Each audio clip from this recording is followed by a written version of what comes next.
Hello guys, मैं रघुवीर। हम लोग स्टार्ट करने जा रहे हैं AP arithmetic progression ICSC class 10 का है ये। This is our chapter number I think 9। तो हम लोग बहुत जल्दी जीएसटी का वीडियो अपलोड करेंगे। This are new channel for ICSC class 8, 9, 10 and 11, 12। इसमें हम लोग वीडियो डाल रहे होंगे और इसमें हम लोग सबसे पहला चैप्टर करने जा रहे हैं अरिथमेटिक प्रोग्रेशन। जैसे ये कवर्ड होगा उसके बाद हम लोग स्टार्ट करेंगे GST. From the first chapter ही हम लोग कोशिश करेंगे सारा कुछ कवर करें। देन अगर वीडियो अच्छा लगेगा तो ज़रूर इसको शेयर कर देना और अपने दोस्तों में शेयर कर लेना। चलो हम लोग स्टार्ट करते हैं अरिथमेटिक प्रोग्रेशन। तो अरिथमेटिक प्रोग्रेशन है क्या और अरिथमेटिक प्रोग्रेशन हम लोग पढ़ेंगे। तो सबसे इम्पॉर्टेंट चीज़ है अरिथमेटिक प्रोग्रेशन पढ़ने के लिए कि इसका इम्पॉर्टेंस क्या है सिलेबस के पॉइंट ऑफ व्यू से और इसका इम्पॉर्टेंस क्या है फ्यूचर पर्सपेक्टिव से। फ्यूचर पर्सपेक्टिव का मतलब क्लास 10th में आप जो एपी को स्टार्ट कर रहे हो, जब हम लोग क्लास 11th में जाएंगे तब तुमको पता चलेगा क्लास 11th में AP arithmetic progression, GP geometric progression दोनों ही एक्सरसाइज है और सेम नाम के साथ। मतलब अगर हम लोग यहाँ पे एपी पढ़ लेते हैं तो क्लास 11th का आई वुड नॉट से कि बहुत ज़्यादा, लेकिन लगभग 20-30% क्वेश्चन हम लोग बना लेंगे जितना हमारे यहाँ पे क्वेश्चन है। तो 11th क्लास में हूबहू ये चैप्टर है, उस हिसाब से तो ये बहुत इंपॉर्टेंट है। सेकंड, अगर हम लोग बात करें अरिथमेटिक प्रोग्रेशन का जो अभी है क्लास 10th में फाइनल एग्जाम में ऑलमोस्ट 2 या 3 क्वेश्चन इससे आता ही है। मतलब it will cover around 5 to 6 marks. अगर 2-3 मार्क्स का 2 क्वेश्चन है तो 6 मार्क्स, और अब एमसीक्यू जो आता है उसमें 1-2 नंबर का क्वेश्चन आता ही आता है।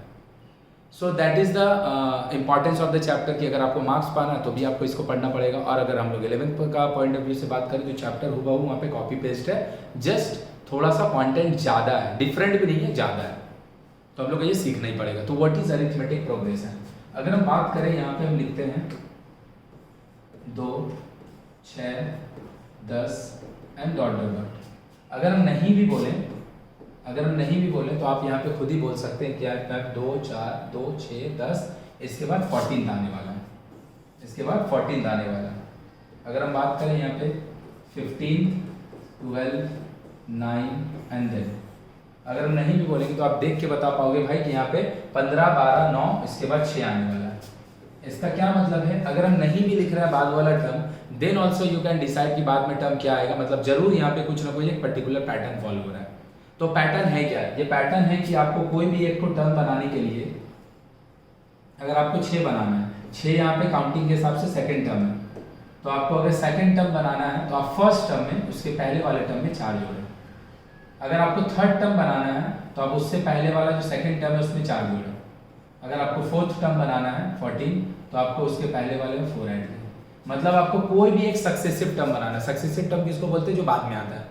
कोई भी एक सक्सेसिव टर्म बनाने के लिए उसकी प्रीसीडिंग मतलब पहले टर्म में हम एक फिक्स नंबर ऐड कर रहे हैं और बार बार सेम नंबर ऐड कर रहे हैं। बनाना है मेरे को 14 is the fourth term year, उसको बनाने के लिए हम थर्ड टर्म में 4 ऐड किए। यहाँ पे 10 है थर्ड टर्म को बनाने के लिए हम लोग सेकेंड टर्म में 4 ऐड किए। तो each and every term is form by adding a fix number to its preceding term. Same यहाँ पे क्या हो रहा है, कोई भी एक पर्टिकुलर टर्म को बनाने के लिए हम उसका प्रीसीडिंग टर्म में एक फिक्स नंबर सब्ट्रैक्ट करें। लाइक अगर हमको सेकेंड टर्म 12 बनाना है तो 12 को बनाने के लिए आपको उसका प्रीसीडिंग टर्म 15 में 3 सब्ट्रैक्ट करना पड़ेगा। 9 बनाना है अगर आपको तो 12 में 3 सब्ट्रैक्ट करना पड़ेगा। 6 बनाना है आपको तो 9 में 3 सब्ट्रैक्ट करना पड़ेगा। मतलब each and every term is formed by subtracting the fix number to its preceding term. तो what is arithmetic progression, what is arithmetic progression series, APs बोलते हैं इसको, अरिथमेटिक प्रोग्रेशन सीरीज। कोई भी एक ऐसा सीरीज जिसका किसी भी एक पर्टिकुलर टर्म को अगर बनाने के लिए उसके प्रीसीडिंग टर्म में या तो फिक्स नंबर ऐड करना पड़े या तो फिक्स नंबर सब्ट्रैक्ट करना पड़े, इस तरह का सीरीज ऑफ नंबर को हम लोग बोलते हैं APs, arithmetic progression series. Again किसी भी एक पर्टिकुलर टर्म को बनाने के लिए या तो हम बार बार फिक्स नंबर ऐड करे जाए या तो उससे फिक्स नंबर सब्ट्रैक्ट करे जाए। इस तरह का जो सीरीज ऑफ नंबर होता है उसको हम लोग बोलते हैं अरिथमेटिक प्रोग्रेशन सीरीज। जिसमें से जो ये सबसे पहला वाला टर्म है इसको हम लोग बोलते हैं first term and it is denoted by a, first term and it is denoted by A. और जो बार बार फिक्स नंबर हम ऐड कर रहे हैं या सब्ट्रैक्ट कर रहे हैं, इस सीरीज के अकॉर्डिंग ऐड हो रहा है, उस सीरीज के अकॉर्डिंग सब्ट्रैक्ट हो रहा है, इसको हम लोग बोलते हैं कॉमन डिफरेंस। इसको हम लोग बोलते हैं कॉमन डिफरेंस, डिनोट करते हैं डी से, कॉमन डिफरेंस। कॉमन डिफरेंस कैसे निकलेगा भैया? किसी भी एक पर्टिकुलर टर्म को उसके प्रीसीडिंग टर्म से सब्ट्रैक्ट करना पड़ेगा। Like if you want to have common difference, second term से फर्स्ट को सब्ट्रैक्ट करना पड़ेगा, या तो थर्ड टर्म से सेकंड को सब्ट्रैक्ट करना पड़ेगा, या तो फोर्थ टर्म से थर्ड को सब्ट्रैक्ट करना पड़ेगा। मतलब हम किसी से भी किसी को सब्ट्रैक्ट करके हम टर्म का डिफरेंस नहीं पा सकते। टर्म का डिफरेंस चाहिए तो कोई भी एक बाद वाला टर्म से उसके प्रीवियस टर्म को आपको सब्ट्रैक्ट करना पड़ेगा। यहां पे सेम अगर बोले तो फर्स्ट टर्म का काम कौन कर रहा है? 15, बट कॉमन डिफरेंस जो है इस बार 15 माइनस 12 नहीं होगा, 12 माइनस 15 होगा, so the common difference is 3। तो कॉमन डिफरेंस मिलता कैसे? कॉमन डिफरेंस किसी भी टर्म को उसके जस्ट एक पहले वाले टर्म से सब्ट्रैक्ट करके मिलता है। हम लोग गलती क्या करते हैं, यहाँ पे तो 6 माइनस 4 करके 4 लिख देते, यहाँ 15 माइनस 12 लिख देते हैं, वो कॉमन डिफरेंस नहीं है।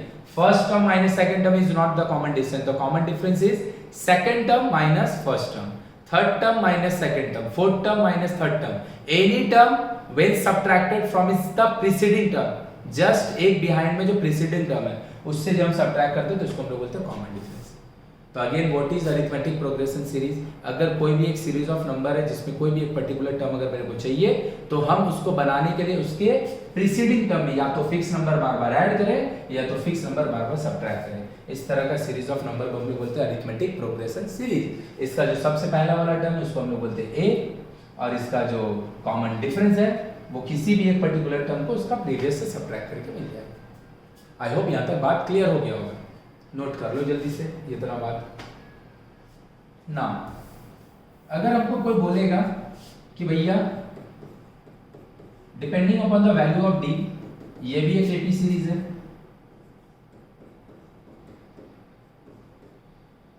ये भी एक एपी सीरीज है, दोनों में डिफरेंस क्या है? ये वाला एपी सीरीज का अभी हम बता रहे हैं, ये भी एक एपी सीरीज है। पहले इसमें आते हैं, कॉमन डिफरेंस 4 4 4। तो ये कैसा एपी है? इंक्रीजिंग एपी है। इंक्रीजिंग एपी का मतलब क्या है भैया? इंक्रीजिंग एपी का मतलब है इसका कोई भी टर्म अगर आपको चाहिए तो आपको उसका प्रीवियस टर्म में सेम फिक्स नंबर ऐड तो कर रहे हैं लेकिन इससे सीरीज बढ़ रहा है। क्यों? क्योंकि आपका जो कॉमन डिफरेंस है उसका वैल्यू पॉजिटिव है। तो इस तरह का सीरीज ऑफ नंबर को हम लोग बोलते हैं इंक्रीजिंग एपीज।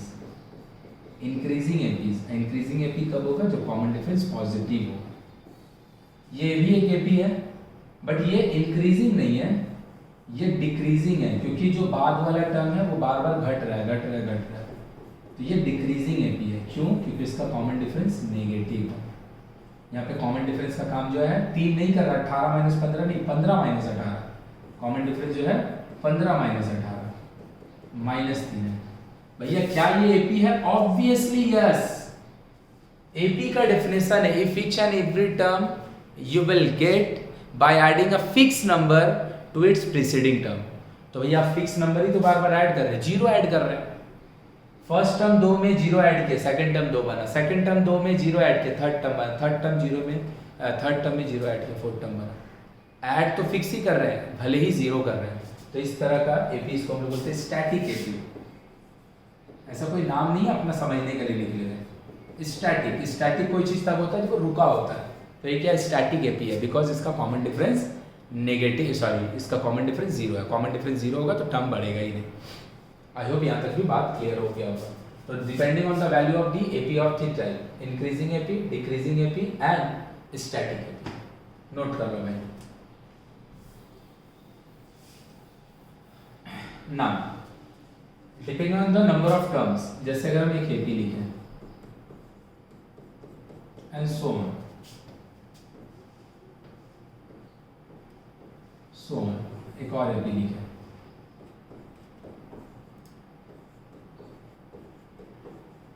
तो ये भी एपी है, वो भी एपी है, दोनों में डिफरेंस क्या है? यहाँ पे आप 3 डॉट दे रहे हैं, याद रखना 3 डॉट का मतलब होता है जो डेटा दिया हुआ वो कंटिन्यू हो रहा है, same kind of data continue हो रहा है। मतलब इसके बाद भैया 3 और ऐड होगा, 14 बनेगा, और 3 ऐड होगा, 17 बनेगा, और 3 ऐड होगा, 20 बनेगा। लेकिन कब तक हम टर्म लिखेंगे? यहाँ पे तो 3 डॉट दिया, 3 डॉट का मतलब होता है कंटिन्यू हो रहा है डेटा। तो डेटा कंटिन्यू तो हो रहा है, लेकिन कहाँ तक? फर्स्ट टर्म है, सेकंड टर्म है, थर्ड टर्म है, फोर्थ टर्म है, इसके बाद फिफ्थ टर्म आएगा 14, सिक्स्थ टर्म आएगा, सेवेंथ टर्म आएगा, लेकिन कहाँ तक? हम तो डॉट देके छोड़ दिए। तो ऐसा एपी जिसमें नंबर ऑफ टर्म फिक्स नहीं होता है, इस तरह का एपी को हम लोग बोलते हैं इनफाइनाइट एपी, जहां पे नंबर ऑफ टर्म फिक्स नहीं है। वी कैन नॉट फाइंड और we can not count the number of terms, तो इसको बोलते हैं इनफाइनाइट एपी। यहाँ पे ये भी एपी में है, बट इसमें टोटल कितना टर्म है? 5 टर्म्स है। First term, second term, third term, fourth term, fifth term, 5 terms है। इस तरह का एपी को हम लोग बोलते हैं फाइनाइट एपी। तो depending on value of the number of terms, AP को 2 पार्ट में बोलते हैं। एक जहाँ पे आपको नंबर ऑफ टर्म पता नहीं है, डॉट डॉट डॉट देके छोड़ दिया। दूसरा फाइनाइट, जिसमें आपको नंबर ऑफ टर्म्स पता है। Finite AP, infinite AP. Change करूंगा, सॉरी लिख दूंगा। Now terms of AP, terms of AP कि अगर हम बोलें कोई एक एपी सीरीज हम लिखें 3, 6, 9, 12, 15 एंड सो ऑन, तो वो इसमें फर्स्ट टर्म का काम कौन कर रहा है? ए। कॉमन डिफरेंस का काम कौन कर रहा है? 6 - 3, 3। तो अगर आप ध्यान से देखोगे भाई, तो ये वाला चीज ए लिखा हुआ है, मतलब फर्स्ट टर्म जो है जिसको ए से डिनोट करते हैं 3 लिखा है। सेकंड टर्म जो है वो एक्चुअली a + d लिखा है। ध्यान से देखना, a का वैल्यू 3 है और d का वैल्यू भी 3 है, तो 3 + 3 6 बन गया। अगर आपको 9 बनाना है तो देखो ये एक्चुअली a + 2d लिखा हुआ है, a + 2d। What is the meaning of a + 2d? First term a 3 है प्लस 2d का वैल्यू भी 3 है, तो a 3 + 2 × 3 देख लो 9 आएगा। अगर हम इसका बात करें देखो, ये a + 3d होगा, a + 3d, d is the common difference. a का काम कौन कर रहा है? 3 प्लस 3 लिख दिए, d का काम भी 3 कर रहा है, तो 3 × 3 + 3 12। अगर हम इसका बात करें तो ये a + 4d होगा, a + 4d, a का वैल्यू 3 प्लस 4, d का वैल्यू भी 3। मतलब टर्म्स ऑफ एपी क्या होता है? फर्स्ट टर्म अगर है तो खाली ये होगा, सेकेंड टर्म में आपको d एक बार ऐड करना होगा, थर्ड टर्म में आपको d 2 बार ऐड करना पड़ेगा, फोर्थ टर्म में d 3 बार ऐड करना पड़ेगा। इसका क्या मतलब? आपको अगर एपी का कोई भी एक पर्टिकुलर टर्म बनाना है, एपी का कोई भी एक पर्टिकुलर टर्म बनाना है, तो आपको उसका हर एक टर्म में जो वैल्यू निकालना है d उससे एक बार कम ऐड करना पड़ेगा। बोले क्या? बोले कुछ समझ नहीं आया कि हमको फोर्थ टर्म बनाना है, तो तुम खुद से ही देखो, फोर्थ टर्म, A4 का मतलब था फोर्थ टर्म। अगर A4 बनाना है, फोर्थ टर्म बनाना है, तो उसके लिए आप d 3 बार ऐड करिएगा a के साथ। फिफ्थ टर्म बनाना है तो d को 4 बार ऐड कीजिएगा, थर्ड टर्म बनाना है तो 2 बार ऐड कीजिएगा। तो भैया अगर आपको एपी का कोई भी एक टर्म बनाना है, an का मतलब nth term of AP, nth term of AP, तो क्या होगा? a + n - 1d, a + n - 1d। कि अगर a n का जगह हम 10 लिखें, मतलब 10th टर्म, तो उसका वैल्यू क्या है? a + n का जगह पे 10 लिखेंगे -1 90।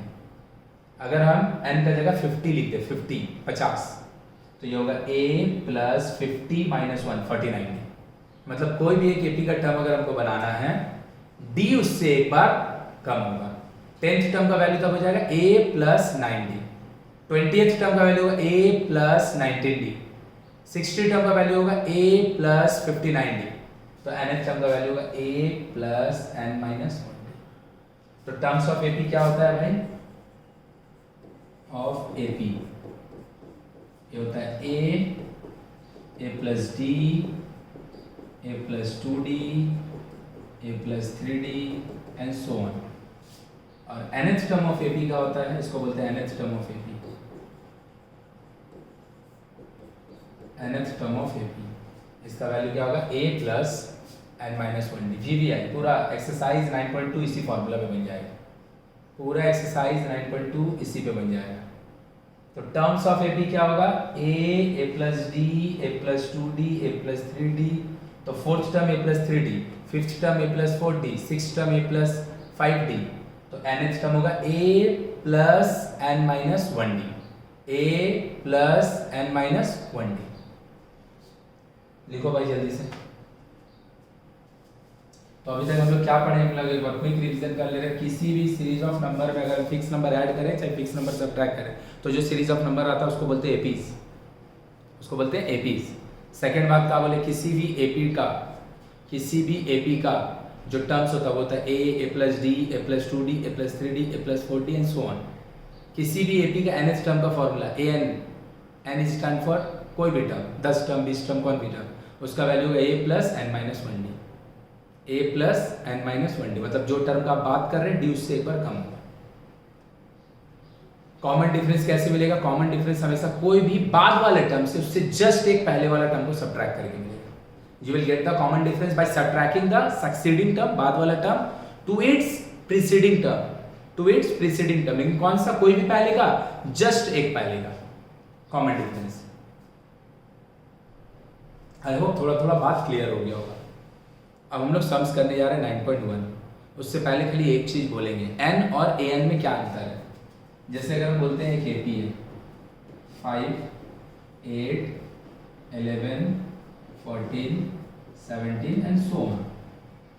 तो अगर हम बात करते हैं n इक्वल टू 4 और a 4, दोनों में क्या डिफरेंस है। जब हम बात करते हैं n equal to 4, n equal to 4 का मतलब होता है fourth term. We are talking about the fourth term, मतलब n पोजीशन बताता है। n क्या बताता है, पोजीशन। बट जब हम बोलते हैं a4, तो a4 फोर्थ टर्म का पोजीशन का वैल्यू बताता है। क्या बोले भैया, समझ नहीं है। n बताता है पोजीशन ऑफ द टर्म और an बताता है उस जो टर्म दिया है उस टर्म का वैल्यू कितना है। लाइक अगर हम इसको और थोड़ा लिख दें 20, 23, 26, 29, 32 सो ऑन। तो n इक्वल टू अगर हम 7 लिखें तो n इक्वल टू 7 का मतलब we are talking about the seventh term. 4, 5, 6, seventh term. A7 क्या बताएगा, जो आप सेवेंथ टर्म के बारे में बात कर रहे हो उसका वैल्यू कितना है, उसका वैल्यू 23। तो भैया n क्या बताता है, n denotes the position, position बताता है। और an क्या बताता है, value of nth position. an बताता है पोजीशन का वैल्यू और n बताता है उसका पोजीशन। n बताता है सिर्फ पोजीशन और an बताता है उस पोजीशन का क्या वैल्यू है। लाइक अगर हम बोले n इक्वल टू 10, मतलब I am talking about the term 10th position का बात कर रहे हैं। तो a10 का क्या मतलब होगा, a10 का मतलब होगा 10th टर्म जो पोजीशन वाइज है वहां पे रिजल्ट कितना, वहां का वैल्यू कितना, वहां का वैल्यू का मैग्नीट्यूड कितना। तो an denotes the position, sorry an denotes the value of the nth position और n डिनोट्स द पोजीशन। इसमें कंफ्यूजन होता है बच्चे लोग कि n और an है क्या, इसीलिए वाला बात बता दी। चलो जल्दी से नोट कर लो ये। अब हम लोग सम्स करते हैं एक्सरसाइज 9.1, 5 मिनट में कवर हो जाएगा, इतना आसान है। क्या बोला गया है, for the following APs write down the first term and common difference. लो भाई, first term 3, common difference succeeding minus preceding -2। First term -3.2, common difference succeeding, second term -3। तो भैया दो बार माइनस कैसे आ गया, यहाँ पे दो बार माइनस इसलिए आया बिकॉज फर्स्ट टर्म का वैल्यू है, सेकेंड टर्म का वैल्यू है -3। माइनस का साइन करना है क्योंकि फर्स्ट टर्म को सब्ट्रैक्ट करना है and the first term itself negative है। तो -3 + 3.2 0.2। यहाँ का अगर बात करें तो a = 1/3 एंड d = 5/3 - 1/3। 3 ले लिए 5 1 4/3। यहाँ पे क्या बोला गया करने को, write the first 4 terms of the AP when the first term is a and common difference are given. बोल रहा है एक एपी का हम आपको a भी दे दिए हैं और d भी दे दिए हैं, आप मेरे को इसका चार्ट टर्म निकाल के दिखा देते हैं। पहला टर्म एपी का क्या होता है a, दूसरा a + d, तीसरा a + 2d, चौथा a + 3d and so on. तो a का मतलब 10, a का मतलब 10 and d is also 10। a का मतलब 10 + 2, d का मतलब 10, a का मतलब 10 3, d का मतलब 10।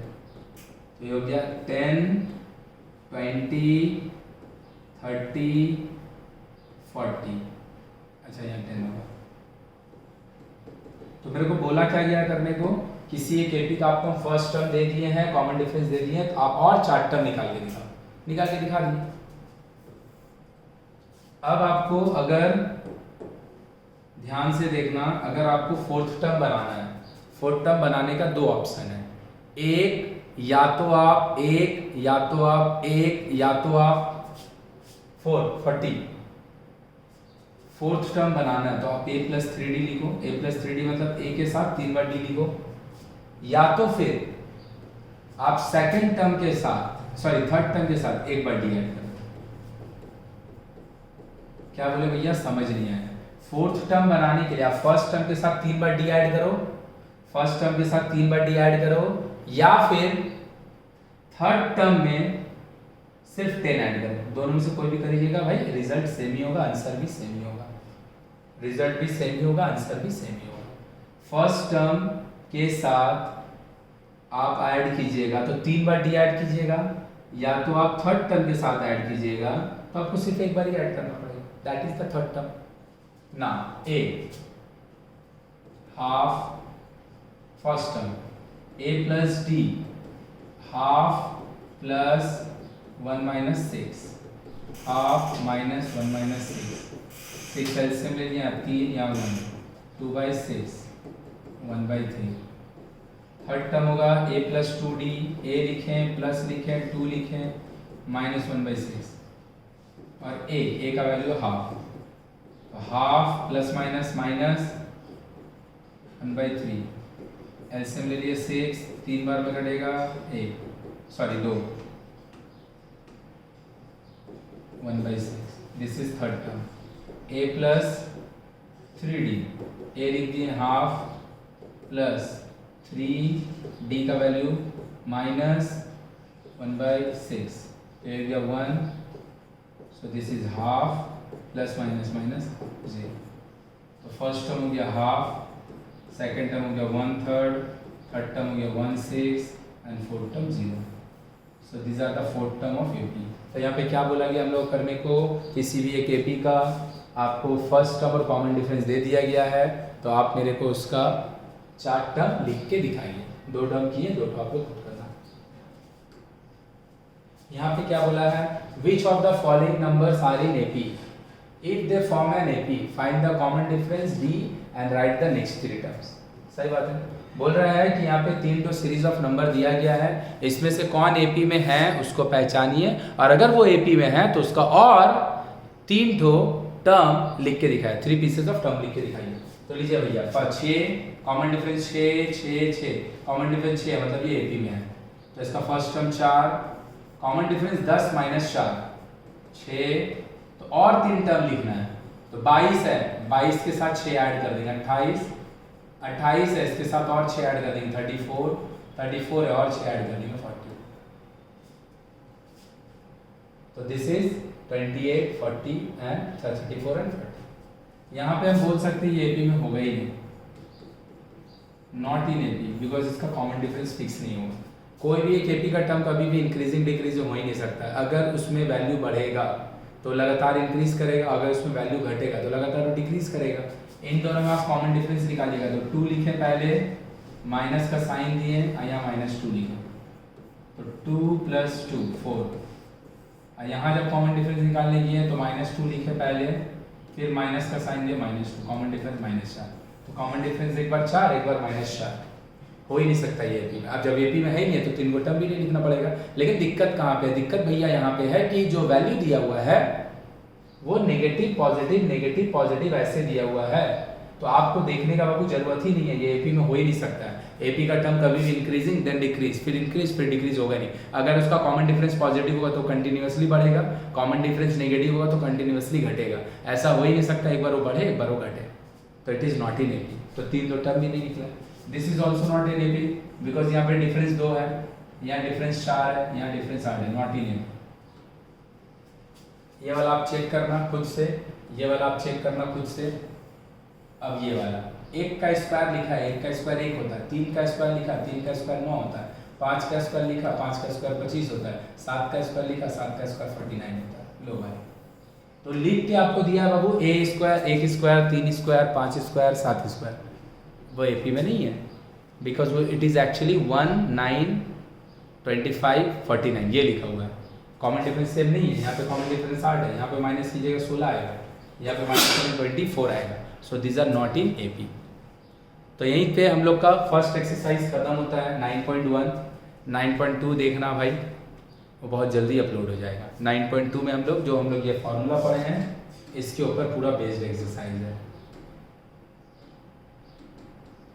मिटा दिया जाता है। an = a + n - 1d, उसी के ऊपर पूरा एक्सरसाइज है। तो हम लोग का एपी का कोई भी एक एपी का जो टर्म होगा उसका जो वैल्यू होगा, if it is 8th term, the value of the 8th term is a + 7d। एक बार कॉमन डिफरेंस को कम लिखिए बस। 10th term a + 9d, 20th term a + 19d। चलो, थैंक यू, बाय।